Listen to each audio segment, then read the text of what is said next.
Hi and welcome to the Resources Roadhouse. I'm Wally Graham and I'm in Busselton. I'm at the South-West Connect ASX Showcase where I'm having a chat with Hamish Jolly from Delorean Corporation. Now, Hamish, a very interesting story, Delorean. Not a mining company so much, but still producing something that's quite important and doing it in a very, very interesting way. I'll let you explain. Yeah, that's right. We're a bit of an outlier at this conference because they're mostly metals and a bit of exploratory hydrogen. So we're leading bioenergy in Australia. We've been in the game about 12 years.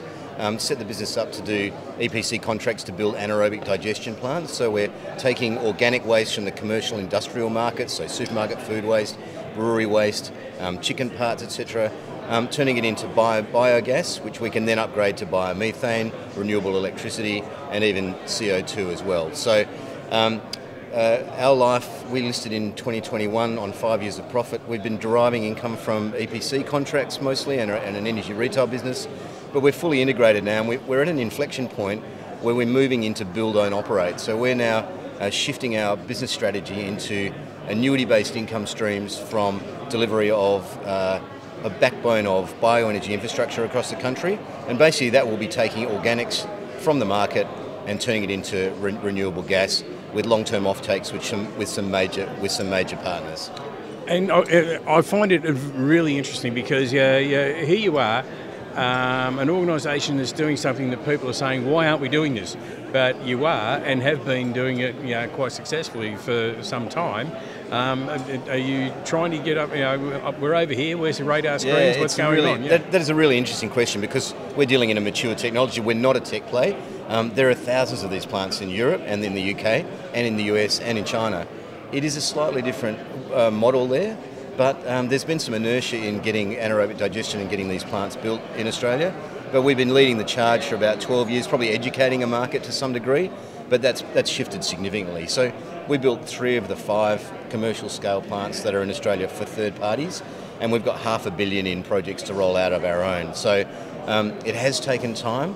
There's a strong precedent for the success of this overseas, and we're really just at that pivot point. Probably importantly, whilst it's nascent in Australia, in Europe the M&A activity's already started in this sector, and there was a transaction last year in the US where BP acquired a company that had assets like ours, much more larger scale and a combination of landfills and anaerobic digesters.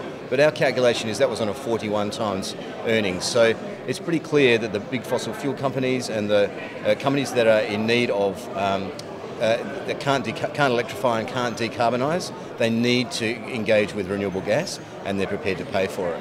And so that brings me to my next question is, so the big talk at the moment is using natural gas with solar electricity and making that, and people saying, well, it's still got the fossil fuel gas in it. So the gas you produce, that can replace that? It's right, yeah. So we're displacing, the biomethane that we produce is mains grade, so we can pump that straight into the mains, and we've got connection relationships with the likes of AGIG and ATCO, the pipeline operators.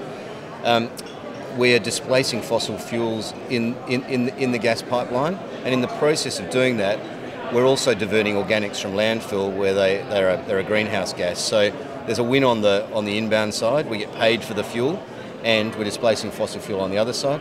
As an added benefit, when we crack biogas, we also get a CO2 offtake, and there's a paucity of CO2 in the Australian marketplace as well. So we're basically creating biogenic CO2, which is a win for the projects as well. So you basically are, there's a very big hole that's been dug over the years, and you're just starting to fill it. That's right, yeah. I mean, our plan is to be rolling out and be in delivery of 3 of these build, own, operate projects per annum. We're aspirant to a $300 million market cap just based on rolling out the 5 that we've got ahead of us.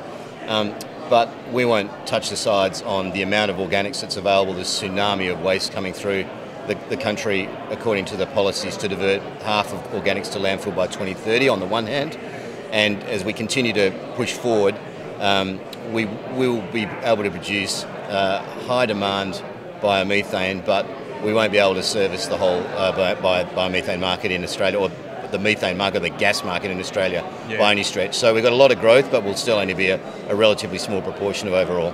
Forgive me for being a bit flippant, but I'm just thinking, could you ever run a submarine on this stuff?